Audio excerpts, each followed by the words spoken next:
전국 현장을 발로 뛰는 맛이 보이는 소식, 뉴스보다 맛집입니다. 오늘도 이기진 기자 나오셨습니다. 어서 오세요. 네, 안녕하세요. 네. 요즘 가을이 예년보다 너무 짧아져서 그런지 정말 하루하루가 소중한 것 같아요. 뉴스보다 맛집, 오늘은 어떤 소식인지 궁금해지네요. 자, 오늘은요. 사진 한번 보시죠. 한빛탑. 네, 한빛탑. 엑스포 과학공원에 있는 한빛탑이고요. 또 한 가지 저 사진은 대전시청 건물, 시청 건물이죠. 이 시청이 있는 곳은 대전 둔산동에 있습니다. 머무를 둔자 매산자. 그런데 둔산동이 예전에는 이제 그 야산과 논밭이었는데 행정과 복지, 문화의 중심이 된 거죠. 그렇죠. 그래서 오늘은 둔산동을 잘 모르시는 분을 위해서 둔산동 이야기를 좀 한번 해드리려고 합니다. 재밌는 사진 좀 보여드릴게요. 네. 저 사진은 어디입니까? 네. 진짜 상상이 안 가죠? 지금 바로 둔산동입니다. 가운데 보면 하얀 곳이 바로 비행장이 있었던 곳이고요. 왼쪽, 오른쪽 둘레산길이 있고, 둘레산이 있고, 그 다음에 갑천하고, 그 다음에 대전천이 있는 사진인데요. 저 멀리 신탄진도 보이죠? 잘 상상이 안 가시는데. 근데 그 둔산동 예전에는 비행장이 있었던 곳입니다. 아, 그렇죠. 네. 여기에는 공군 비행장이 있었고, 지금 보시는 것은 공군 비행장, 둔산동 활주를 닦는 그런 모습인데 상상이 가십니까? 또 보이는 사진은요. 지금도 있지만 대전 삼천초등학교 학생들이 인근에 있는 비행장에 가서 견학, 수학여행 간 거겠죠? 그 기념사진이고요. 그다음에 또 저 사진은 이게 1950년대 중반에 건설됐거든요, 비행장이. 그때부터 있었나 봐요. 예, 맞습니다. 그래서 노포 차림에 선비들이 비행기 위에서 이제 기념사 촬영한 사진이에요. 상전백회라는 말이 딱 어울리는 둔산동 가을 이야기 한번 여러분에게 소개해드립니다.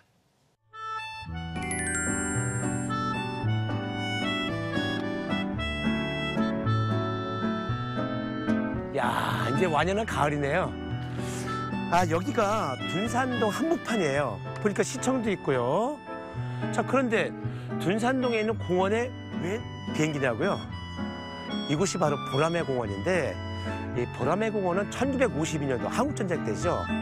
이곳이 공군 교육사령부가 있었던 곳이에요. 그러니까 공군의 요람이었죠.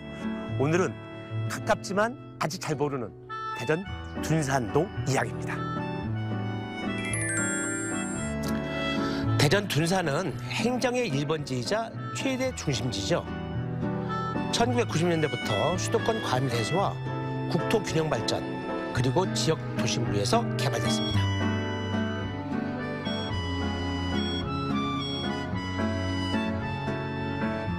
여기가 둔산동 둔지미공원이에요. 정부청사역 지하철역 바로 여기 있네요. 그런데 이 공원 안에 정말 재미난 게 있다고 합니다. 바로 마레트 골프인데요. 마레트 골프는 도심 한복판에 있는 공원에서 진짜 나무망치 형태로 골프를 치는 거라고 그래요. 한번 소개시켜 드릴게요. 안녕하세요. 네, 안녕하세요. 지금 하시는 거예요? 네.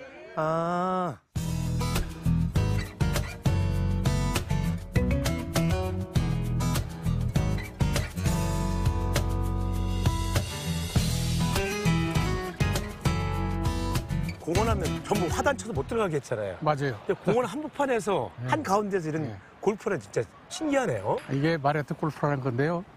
공원 안에서 이거 18호를 돌면서 같이 공을 치면서 이렇게 운동하는 건데 대전에서 전국 최초로 들어온 운동이기 때문에 대전이 상당히 이게 여기에 대한 그 호응이 좋고 운동하시는 분들이 좋다.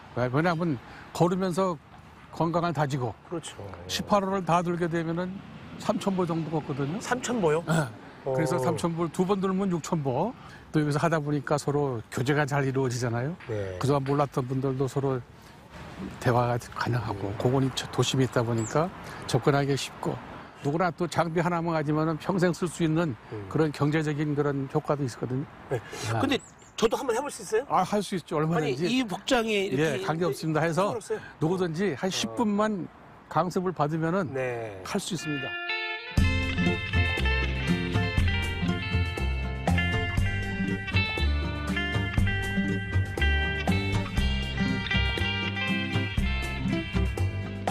공을 놓고 놓으시고 잠깐만. 이렇게 해서 이렇게 들고서 치는 건데 공만 바라보시고 그렇게 치시면 헤더 맞지 말고. 예. 그래서 한번 제가 치보겠습니다. 이렇게 해서 이렇게 치면 나이샤. 나이샤. 오.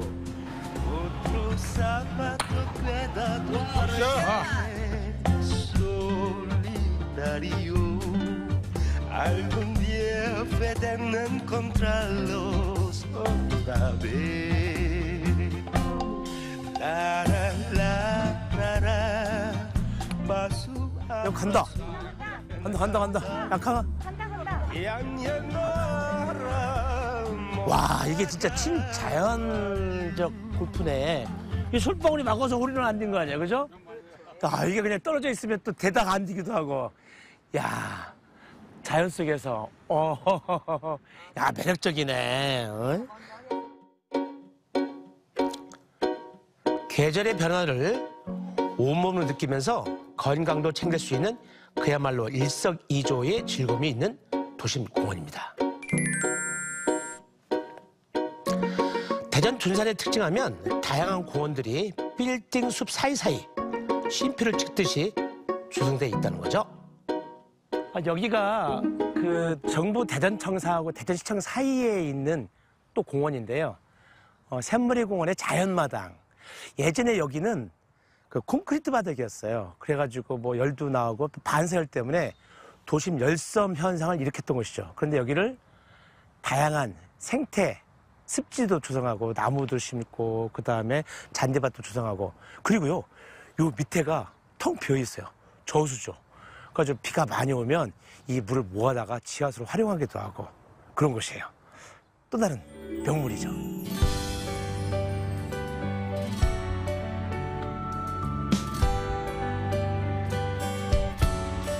여기는 대전시청 3층에 있는 행정자료실인데요. 여기에 행정자료가 일반 도서들 한 5만 4천 권 있습니다. 근데 특히 행정자료가 많은 곳인데 인터넷 같은 데 나오지 않았던 그런 자료들, 그런 자료들도 있어요.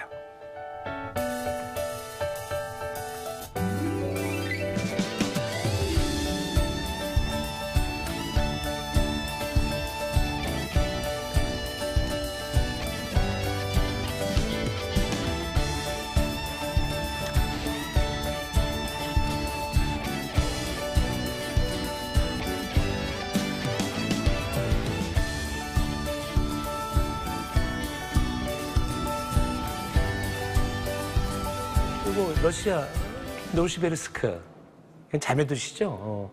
여기가 과학도시인데 대전시도 과학도시잖아요. 그래서 이제 자매계를 맺으면서 받은 선물이네요.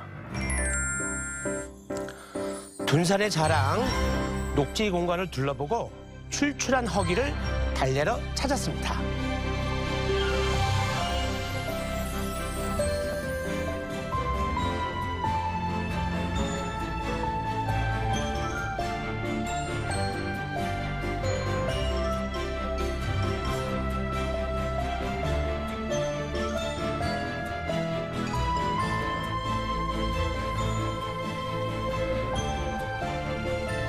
대전의 대표 음식은 뭐라고 생각하세요?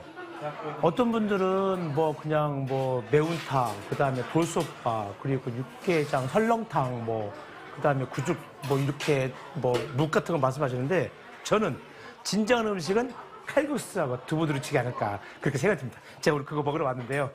칼국수. 이야, 이 뭐야? 어머니, 잠깐.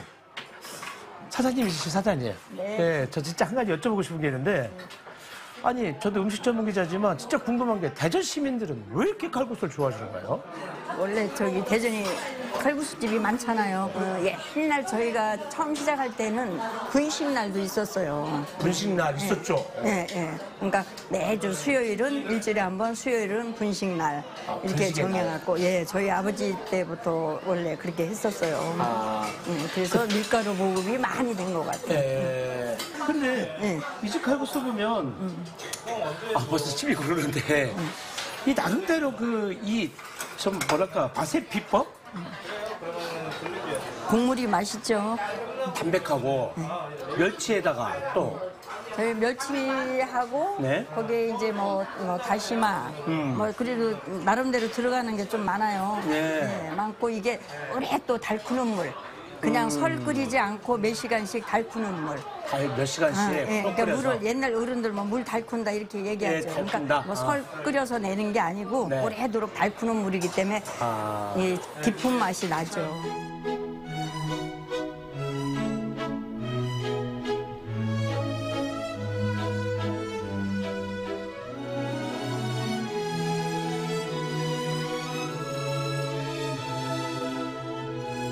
지금 보시면 이집 칼국수 보면은 맑은 국물에 칼국수면 또 부추, 김가루, 그다음에 호박, 그다음에 깨소금, 그다음 소금 다진 거. 요거네요.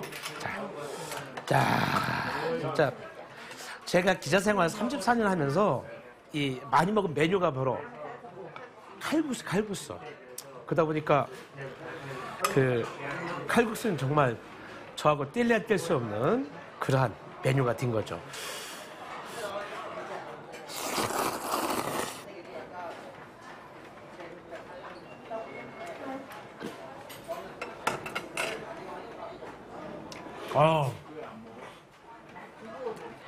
이 칼국수 메뉴는 일단은 에너지 충전하는 느낌. 그러니까 밀가루 음식에도 불구하고 이걸 먹지 않으면 왠지 허전해요. 그러니까 아마 그것은 저뿐만 아니라 대전 시민이라면 많은 분들이 아마 저 같은 마음이 아닐까 그런 생각이 들어요.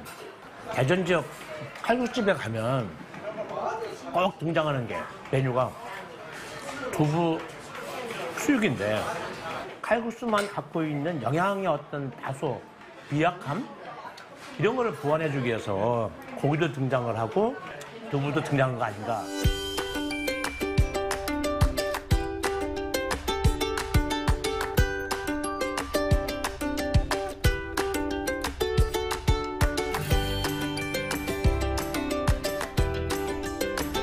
제가 만든 신조어가 하나 있어요.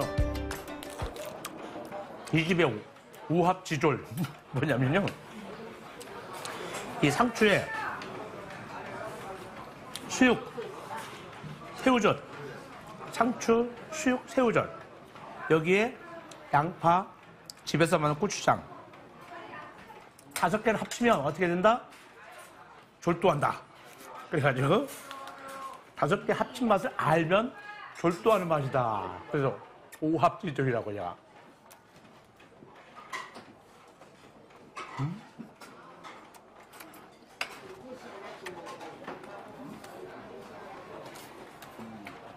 쭉 보시면 탱글탱글,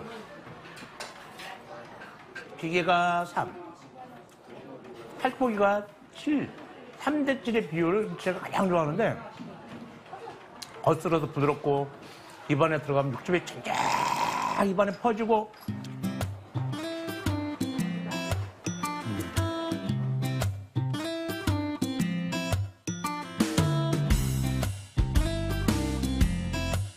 약간 으깨서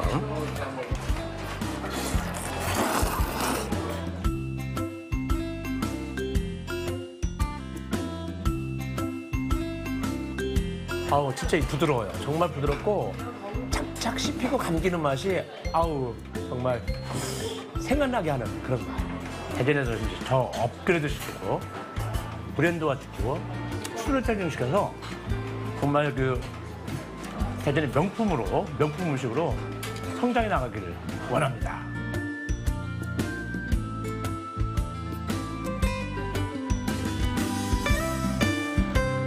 대전의 과거와 미래가 있고 변치 않는 맛으로 추억을 달래주는 매력 넘치는 그곳은 대전 둔산입니다.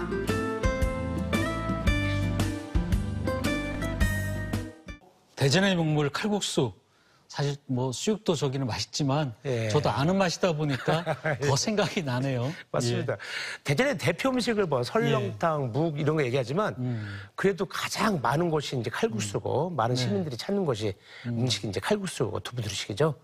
정말 며칠만 안 먹어도 생각나는데 그것이 바로 대전의 소울푸드 아닌가 생각 듭니다. 예. 정말 이 계절에 가장 어울리는 음식이 아닌가 이런 생각도 들고요. 네, 오늘도 이기진 기자 수고 많으셨습니다. 감사합니다. 예. 자, 계속해서 한 주간의 뉴스를 3원색으로 교통 정리해보는 시간이죠. 오주호 아나운서의 뉴스 신호등 만나보겠습니다.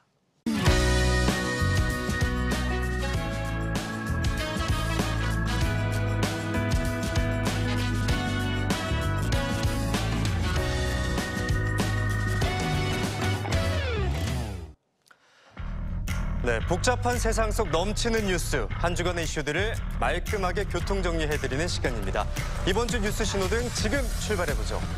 자, 오늘은 어떤 뉴스들이 신호에 걸렸을까요? 먼저 빨간불입니다. 최근 배우 이선균과 가수 권지용이 마약 혐의로 입건되며 마약 파문이 확산되고 있습니다. 올해 검거된 마약류 사범이 벌써 13,000여 명에 달하며 역대 최다를 기록했는데요. 문제는요. 이 마약이 청소년에게까지 손길을 뻗고 있다는 점입니다. 얼마 전에는 서울 강남 학원가에서 무료 시음회를 가장해 학생들에게 마약 음료를 나눠준 일당에게 징역 15년이 선고되기도 했는데요. 이렇게 대상을 가리지 않는 마약에 대해 누리꾼들 단호하게 레드카드 뽑아들었습니다.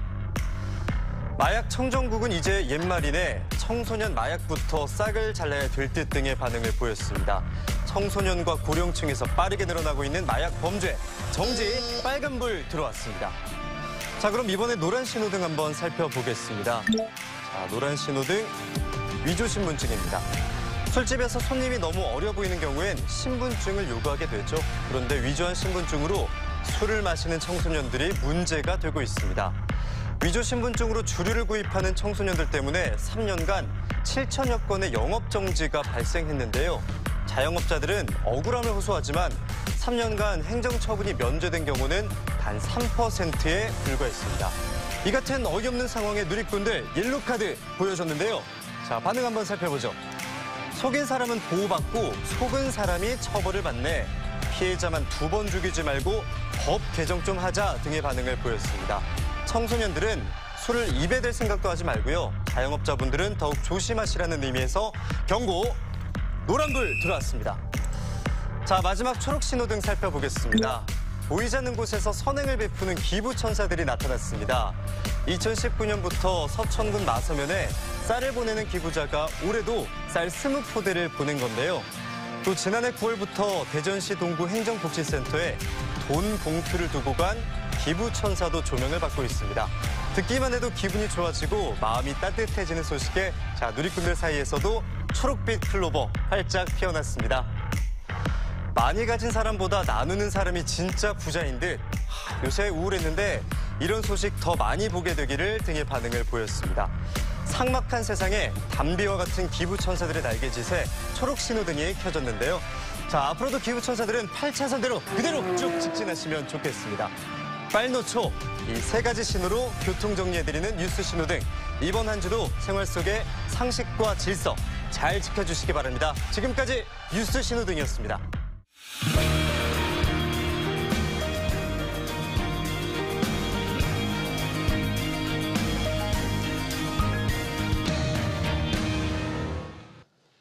네, 지난 정부에 이어 윤석열 정부 들어서도 이 부동산 시장은 여전히 한치 앞을 내다볼 수 없는 상황입니다.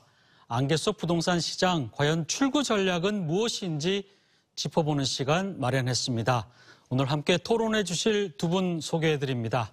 네, 서영원 한국공인중개사협회 대전광역시 지부장 나오셨습니다. 네, 어서 오세요. 네, 박유석 대전과기대 금융부동산 행정과 교수 나오셨습니다. 어서 오세요. 네, 안녕하십니까. 네.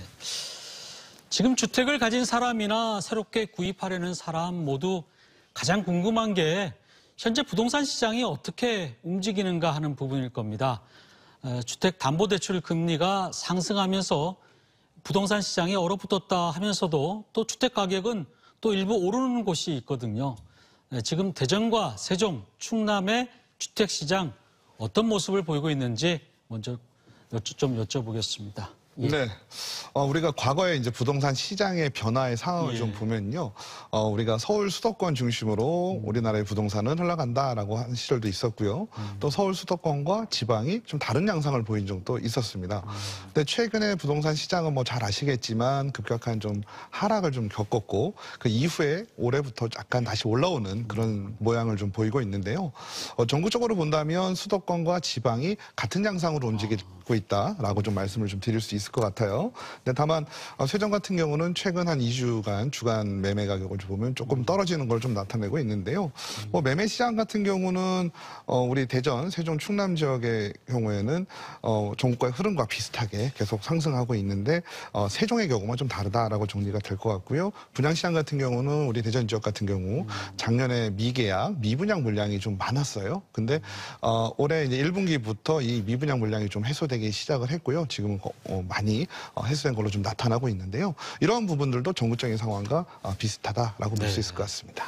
지금 뭐 거래는 어떻습니까? 좀 매물 좀 많이 나와 있나요? 시장 상황 어떻습니까? 지금 교수님 좀 전에 말씀하신 예. 대로 올 9월 달까지는 거래량도 좀 많이 나왔었고요. 가격도 지난 10월 달부터 가격이 이제 떨어지기 시작했는데 지금 보면 올 1월 달이 아마 저점인 것 같습니다. 1월 달을 지나면서 2월 달, 3월 달, 특히 7, 8, 9월 달에 가격이 많이 좀 올랐죠. 그때 거래량도 많이 늘어났고 그런데 추석 세고 나서부터 그 이후에는 지금 거래량도 지금 빠지고 있고요. 가격도 좀 주춤하고 있고 그래서 전반적으로 봤을 때 이런 현상이 지금 대전뿐만 아니라 아까 교수님 말씀대로 전국적인 현상인 것 같아요. 똑같이 지금 동시다발적으로 움직이고 있는데 6, 7, 8월 달에 아마 거래량이 늦고 가격이 올랐던 것은 아마도 그때 이제 특례 보금자리론할지 정부에서 어떤 그 매수에 할 수 있는 힘을 좀 실어준 부분이 아마 그런 부분이 좀 영향이 있지 않았나라는 생각을 합니다. 지금 윤석열 정부가 이제 두 번째로 내놓은 게 9.16 부동산 정책이고요. 또 뭐 그 전에 보면은 이제 뭐 50년 만기 주택 담보 대출 뭐 여러 가지 이제 정책들을 내놨는데 지금 어떻게 보십니까? 정부의 부동산 정책 좀 효과를 봤다고 생각하십니까? 뭐 전반적으로 큰 틀로 본다면요. 윤석열 정부 취임 이후에 부동산 시장이 안 좋은 조짐이 좀 보였죠. 하락기에 접어드는 시기였거든요.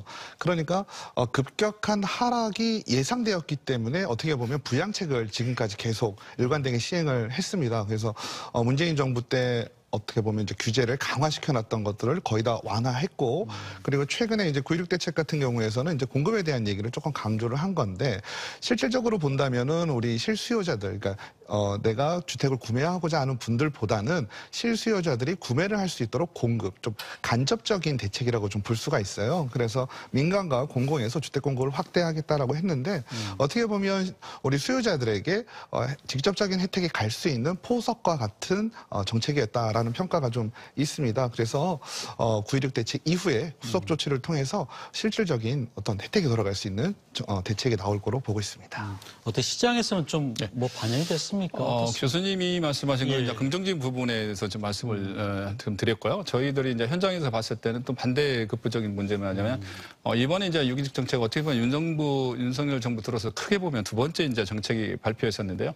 어떻게 보면 주택 공급에 초점을 준 정책 발표했었거든요. 그래서 공공주택 부분할지 민간주택 공급원에서 공급 활성화 쪽에 초점을 맞춘 정책이라고 보면 될 것 같은데요. 전반적으로 이렇게 봤을 때 이 공급 위주의 정책은 어떤 PF의 지금 부실 위험을 어떤 잠재기 위한 그런 정책 발표가 아니었나라고 저희들 현장에서 지금 보고 있는 부분인데 여기서 공급대책 유제 정책에서 봤을 때 실제로 현장에서 봤을 때 좀 아쉽고 좀 현장에 큰 영향이 안 주고 있는 부분은 뭐냐면 세금 문제가 지금 완화는 했다고 하지만 아직도 지금 보완할 점이 많이 있는데 이 실질적으로 이 부분이 이번에 빠진 부분에 대해서는 현장에서는 그래서 이 세금 문제 때문에 크게 영향을 지금 미치지 못하고 있는 걸로 지금 나타나고 있습니다. 네. 지금 주택담보대출 금리가 7% 이상 올랐고 지금 8%를 돌파할 것이다라는 전망도 나오고 있습니다. 이 금리와 부동산은 뭐 불가분의 관계고 금리 상승이 다소 주춤했을 때 이 부동산 경기가 조금 살아나는 모습도 보였는데요. 문제는 이제 앞으로인데 이 고금리 상황이 언제까지 이어질지 또 앞으로 만약에 8% 이상까지 만약에 금리가 오를 경우에는 정말 주택시장이 혹시 붕괴하는 게 아니냐 또 이런 걱정하시는 분들도 있더라고요. 어떻게 보십니까? 네, 그렇습니다. 우리가 금리 인상이라는, 그러니까 금리가 올라간다는 측면으로 이해를 한다면 네. 과거에 낮은 금리를 쓰던 분들은 금리가 올라가면 부담이 더욱 커지게 됩니다. 뭐 특히 주담대라든지 신용대출까지 끌어가지고 연끌하신 분들이 있어요. 이런 분들에게는 금리 인상이 아주 크게 다가올 텐데요. 저는 금리가 인상이 된다라는 측면으로 볼 때 두 가지 정도가 있을 것 같아요. 아까 말씀드렸던 것처럼 시장에 이미 참여하고 있는 분들은 높은 금리로 인한 금리에 대한 예. 저항성이 좀 생길 거고요. 오히려 지금같이 이제 금리가 6%, 7%대가 유지가 되고 있다면 지금 새롭게 시장에 진입하는 분들에 대해서는 내가 이 이자를 감당할 수 있는 만큼이라고 할 경우에는 오히려 그 금리에 대한 저항성이 떨어지게 됩니다. 그러니까 이 둘의 힘이 어떻게 결어서 어느 쪽으로 치우치냐에 따라서 시장의 상황이 좀 바뀔 것 같은데요. 저는 어쨌든 금리가 높은 것도 문제지만 앞으로 얼마큼 오를 거냐라는 측면으로 본다면 저는 그렇게 많이 오를 것 같지는 않다라는 생각을 좀 하거든요. 미국 같은 경우 미국 금리 상황을 좀 봐도 그렇고요. 그러니까 7%대에 들어왔던 분이 8%가 되는 거는 큰 문제가 없습니다. 얼마 부담에 대한 차이가 별로 없으니까요. 근데 2%, 3%에 쓰시던 분들은 매번 1%씩 올라갈 때마다 내가 내던 거에 30%, 50%를 더 내야 되니까 그때는 좀 커지죠. 그렇기 때문에 이 둘의 어떤 역학 구조 역학 대립이 어떻게 되느냐에 따라서 좀 달라질 것 같은데 저는 앞으로의 어떤 시장의 어떤 기대 수익이라든지 가격이 또 오르고 있잖아요. 그래서 이런 측면으로 본다면 좀 조심스럽긴 하지만 아직 가격 상승의 여지가 좀 남았다라고 저는 보고 있습니다. 그리고 또 하나는 우리 내년에 또 총선이 있잖아요. 그러다 보니까 그런 부분들까지 고려를 한다면 내년 상반기 정도까지는 조금 더 상승하지 않을까라고 예상하고 있습니다. 네. 어떻게 보세요? 금리가 지금 사실 부동산하고는 뭐 직접적인 관계를 맺고 있잖아요. 네. 저도 이제 교수님 말씀대로 됐으면 좋겠습니다. 저도 솔직히 현장에서 이렇게 보면 그래서 좀 부동산이 조금 지금 연착륙돼서 일부 좀 가격이 좀 회복되기를 좀 기대하고 있는 사람 중에 한 명인데 금리가 보면 2020년 5월 28일 날 0.5% 우리가 기준금리가 0.5%있지 않았습니까? 그리고 2023년 1월 13일 날 발표하면서 이제 3.5%를 했죠. 그 이후로 지금 3.5% 유지하고 있는데 그럼 퍼센트로 따져보면 이게 한 700% 정도 오른 게 되는 거잖아요, 지금. 그래서 이게 지금 과연 언제까지 갈 거냐. 그리고 미국의 금리는 지금 5.5%예요, 지금. 그리고 우리하고도 벌써 지금 2% 이상 차이가 나는데 과연 언제까지 이걸 버틸 수 있느냐는 게 저는 캐시마크를 좀 찍어보고 싶고요. 미국의 달러는 이렇게 봤을 때 긴축통화라고 하잖아요. 그만큼 미국의 달러 힘이 좋다라는 얘기인데 과연 우리가 이 2% 정도 갭을 우리가 계속 유지할 수 있겠느냐. 그리고 아까 이제 교수님도 내년 총선 4월 10일 총선 얘기 말씀하셨는데 저도 상상이 그 4월 10일이 변곡점이 좀 될 수 있다고 생각해요. 과연 그때까지는 어렵게 정부에서 이 지금 미국하고의 금리 2% 정도 차이를 버틸 수 있겠지만 그 이후에도 계속해서 이 정도 미국의 금리가 인하되지 않는다면 총선 이후에도 계속 3.5% 유지할 수 있겠느냐는데 저는 상당히 의심을 좀 가지고 있거든요. 근데 만약에 여기서 우리나라 지금 금리가 3.5에서 0.5만 올린다고 하더라도 지금도 힘든데 여기에서 1년까지는 간간히 지금 버텨왔는데 내년에 넘어가면 지금 이 금리를 가지고 버틸 수 있는 힘이 없다라는 이제 특히 다주택자들이랄지 지금 대출이 많은 사람들 입장에서는 버티는 게 한계점에 도달할 수 있다. 그래서 지금보다도 내년에 가서 총선 이후에 금리만 조금만 움직인다고 하면 7%대 지금 대출 금리가 6%에서 7%대인데 이게 8%대 간다라고 하면 정말 우리 부동산 시장에는 상상할 수 없는 그런 일이 벌어질 수 있다라는 생각을 저는 하고 있습니다. 그래서 우리 시민들도 금리가 안 이러게 여기에서 멈출 거라는 생각보다는 금리가 지금 7%, 8% 올랐을 때 어떻게 퇴로를 어떻게 열을 건가에 대해서는 준비를 하고 있어야 된다고 저는 생각합니다. 네. 내년 주택 시장이 사실은 제일 궁금한 거잖아요, 그죠? 근데 아까 말씀하셨듯이 총선이 있는 해인데 여러 가지 변수들이 있겠죠.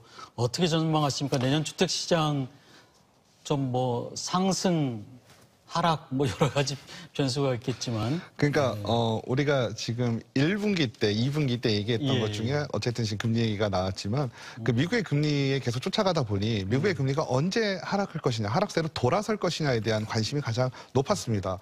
그래서 최근에도 연준에서 이번에 금리 동결을 했죠.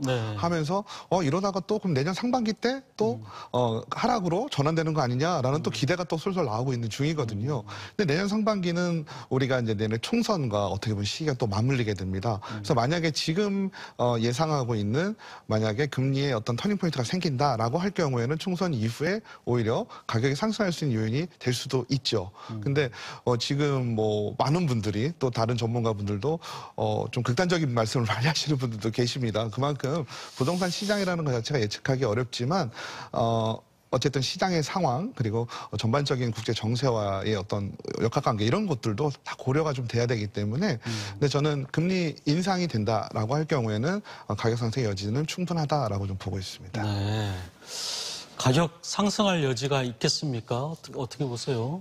근데 지금 교수님이 총선 때 보통 네. 어떻게 많이 좀 상승세입니까? 일반적으로 선거 때는 어떤지 모르겠어요. 선거 때는 어떻든 여당이 어떤 프리미엄이 있기 때문에 부동산 가격을 하락시키지는 않을 거라고 봐요. 그래서 지금 PF의 어떤 그 지금 유동성이 있는 부분이나 이런 부분을 억제하고 있는 부분이고 금리도 지금 미국하고 우리하고 2% 차이가 지금 나고 있는데도 지금 유지를 하고 있는 거는 내년 4월 10일 총선을 겨냥한 게 아니냐라는 거를 대부분의 사람들 그렇게 지금 보고 있거든요. 근데 내년에 만약에 총선 끝나고 나서도 미국 금리가 우리나라 금리점을 3.5% 인하를 한다고 보면 천만 다행이지만 만약에 미국 금리가 인하하지 않고 여기서 5.5에서 조금만 더 올라간다고 우리나라가 3.5를 유지하는 건 한계가 있을 거라고 저는 봐요. 그래서 이 금리도 힘든데 내년 총선 이후에 만약에 금리가 올라간다면 저는 정말 부동산 시장에 큰 어려움이 오실 수 있다라고 생각을 해요. 또 대전에 내년에 공급 지금 입주할 물량이 한 11,000세대 정도가 되거든요. 그리고 25년도에는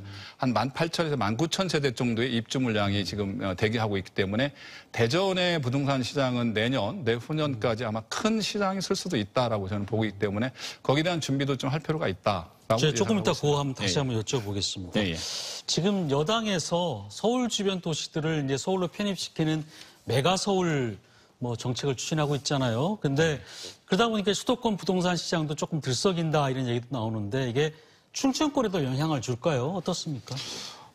예를 들어서 김포시를 지금 편입하겠다라고 하는 게 김포시뿐만 아니죠. 서울의 이제 주변 도시들을 하다 보면 자연스럽게 수도권과 또 서울 중심으로 부동산 가격은 들썩일 수밖에 없고 지금의 어떤 부동산 상황이라면 지역에 직접적이진 않지만 간접적인 영향은 충분할 거라고 저는 보고 있습니다. 그래서 이게 정치적인 부분, 총선과 또 연계된 부분들도 좀 있더라고요. 내용을 좀 보니까. 그래서 어떤 정치적인 문제가 부동산 문제로 오는 것이 조금 달갑지는 않지만 그래도 만약에 이게 현실화가 된다고 한다면 지역의 부동산 시장도 들썩일 가능성이 높다고 보고 있습니다. 어떻게 보십니까? 좀 이렇게 참 어려운 예측이긴 한데. 왜 이 시점에 그걸 발표했을까라고는 아까 교수님도 말씀하셨지만 다분히 정치적인 게 좀 있지 않냐라고 저는 보거든요. 그런데 그렇잖아도 지금 수도권으로는 쏠림 현상이 있고 지금 대전하고 수도권하고 지금 분양 가격을 보면 큰 차이가 물론 차이는 있지만 전에보다 큰 차이가 그 폭이 많이 줄었습니다. 이런 상황에서 만약에 수도권이 더 비대해진다고 하면 지방에는 오히려 긍정적인 효과보다는 저는 더 부정적인 효과가 더 많을 거라고 생각을 합니다. 그 부분에 대해서는. 그리고 대전 같은 경우 여기도 지금 수도권으로 보면 몰려갈 수 있다. 그렇죠. 수도권은 쏠림 현상이 있다고 보는 거죠. 왜냐하면 대전에 지금 분양가도 만만치 않게 지금 높고 올라가고 서울의 변두리에 있는 분양가나 대전의 중심권에 있는 분양가나 차이가 보면 그렇게 많이 안 나고 있거든요. 지금 보면 현실적으로 보면 이런 시점에 수도권이 오히려 더 확대해 가고 있다고 보면 투자자들이나 이런 사람들이 굳이 지방까지 대전까지 올 필요가 없다라는 거죠. 그 사람들이 그쪽으로 쏠림 현상이 있기 때문에 오히려 대전 부동산 시장에는 오히려 긍정적인 효과보다는 저는 오히려 부정적인 효과가 더 많을 수도 있다라고 저는 생각합니다. 네, 이번 분양시장 좀 볼 텐데요. 지금 최근에 보면 이제 건설 현장에서 사람을 구하지 못하고 또 자재값도 크게 올라서 아파트 분양가도 영향을 많이 받고 있습니다. 이 대전 아파트 분양가가 3.3제곱미터당 2천만 원을 돌파한 곳도 나오고 있고요. 분양가가 계속 올라갈 것으로 보시는지 또 분양가 상승 요인은 지금 어떻게 보시는지 먼저 좀 여쭤보겠습니다. 최근에 이제 가장 했던 게 둔산 자이잖아요. 둔산 자이가 이제 3.3 기준 했을 때 2천만 원이 넘었어요. 그리고 거기에 발코니 확장비 2,550만 원에다가 추가 옵션, 기본 옵션만 약 3천만 원 정도만 추가하더라도 2,240만 원 정도가 나와요. 그리고 가장 최근에 이제 분양의 관저 프로지오 센트럴 파크가 11월 11일 날 이제 11월 1일 날 1순위 청약을 했는데 여기도 지금 보면은 3.3에다 1,700만 원대 분양을 했어요. 그리고 발코니 확장비 2,189만 원에다 기본오피 3,000원 넣었을 때 여기도 1,800만, 1,900만 원대가 지금 됐다는 얘기거든요.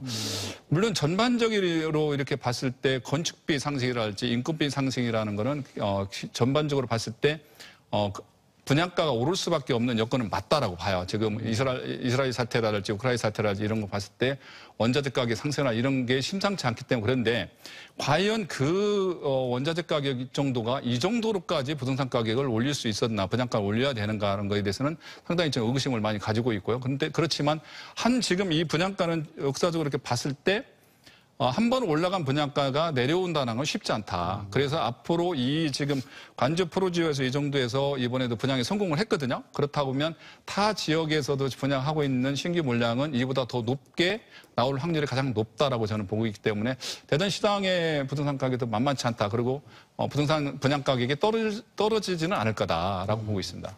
교수님도 그렇게 보세요. 어떻게 보세요? 네, 뭐 결론부터 말씀드리면 저도 분양가가 떨어지기는 좀 어렵다고 봅니다. 근데 지금 분양가가 적정한가에 대한 얘기는 조금 해볼 수 있을 것 같은데요.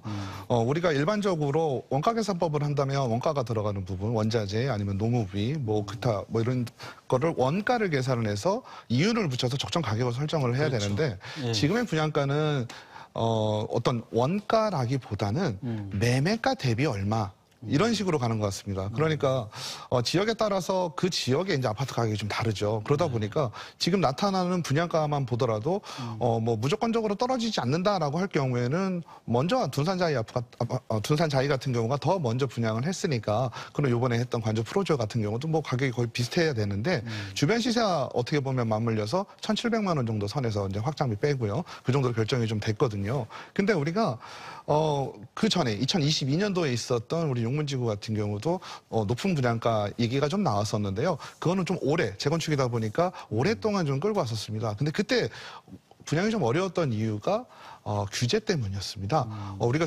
투기과열지구로 있었기 때문에 민간 택지이기 때문에 우리가 분양가 상한제 적용은 되지 않지만 주택보증공사에서 고분양가 관리지역을 합니다. 그러다 보니까 간접적인 분양가 제한을 좀 뒀었다는 얘기죠. 그러니까 그렇게 억눌렸던 분양가가 투기과열지구가 해제가 되면서 자유롭게 분양가를 책정을 할 수 있게 되다 보니 어떻게 보면 우리가 기저효과, 뭐 수평가라고 할 수도 있겠죠. 눌렸던 게 다시 이렇게 가격이 좀 약간 급격하게 올라가는 경향이 지금은 나타나고 있다라고 좀 보여집니다.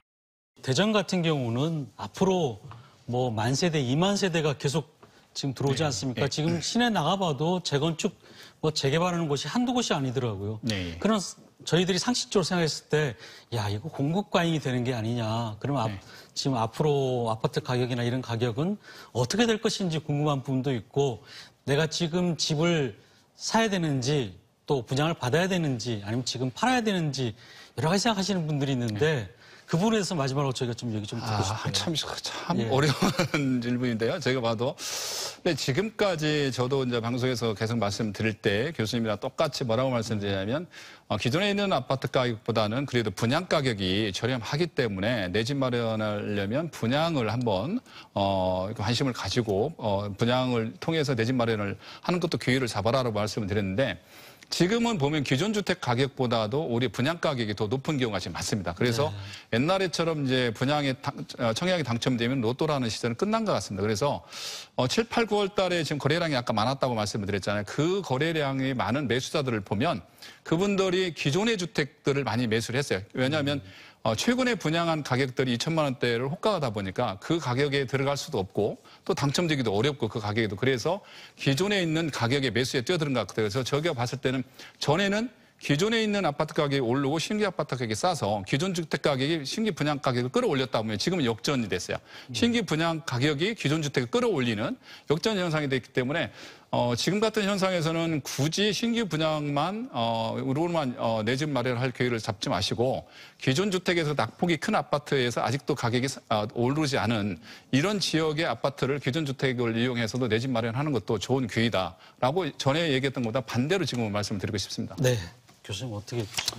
네, 부동산 가격이라고 하는 것을 우리가 항상 몇 개월, 뭐 내년 이렇게 1, 2년 단위 단기로 예측을 그렇죠. 합니다. 예, 예. 근데 우리가 실거주를 한다라고 한다면 뭐 6개월, 1년 살자고 내가 주택을 구매하는 경우는 뭐 많지 않을 겁니다. 뭐 어쩔 수 없는 경우는 있겠지만 그렇다고 한다면 장기적인 가격 추세를 조금 보셔라라는 말씀을 좀 드리고 싶은데요. 장기적으로 봤을 때 주택 가격, 특히 아파트 가격은요, 그렇게 떨어졌다고 보기가 많이 어렵습니다. 뭐 최소 뭐 5년, 3년, 5년 정도 거주를 하시게 된다면 어느 시점이나 크게 손해보지 않고 오히려 가격이 오를 테니 실거주 목적이라면 언제든지 구매를 하시는 것도 괜찮다고 생각합니다. 네, 알겠습니다. 두 분 말씀 오늘 여기까지 듣도록 하겠습니다. 고맙습니다. 네, 고맙습니다. 예, 감사합니다. 네, 전문가들은 이 부동산 시장은 시장 원리에 따라 움직여야 하고 또 정부는 시장을 끌고 가려고 하면 안 된다고 말합니다. 과거에 이미 충분히 경험을 했듯이 일관성 없는 정책, 또 시장과 역행하는 정책이 오히려 역효과를 불러온 건데요. 우리나라 국민 자산의 80%는 부동산입니다. 급등과 급락 모두 중산층의 붕괴를 가져오는 만큼 정부는 시장 경제와 규제 완화로 또 시장을 조금 연착륙시키는 게 필요해 보입니다. 뉴스 크리에이터 시선 오늘 순서는 여기까지입니다. 함께해 주신 여러분 고맙습니다.